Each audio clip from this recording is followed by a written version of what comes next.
அசுர அரசன் இரணியகசிபு பிரம்மாவிடமிருந்து வரம் பெற்று யாராலும் கொல்ல முடியாதவன் அகந்தையில் மூழ்கினான். இரணியகசிபு உலகமே தன்னை வணங்க வேண்டும் என்று ஆணையிட்டான்.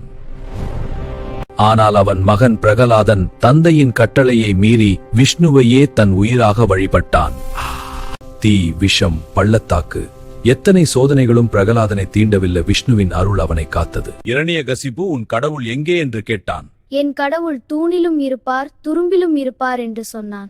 கோபத்தின் உச்சியில இந்த தூணிலா உன் கடவுள் என்று சொல்லி இரணியகசிபு தூணை அடித்தான்.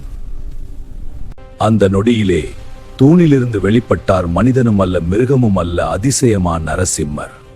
மாலை நேரம் வாசற்படியில் தன் மடியில் வைத்து இரணியகசிபுவை வதம் செய்தார் நரசிம்மர். கோபம் தணிந்த பின் நரசிம்மர் அனைவரையும் ஆசிர்வதித்தார்.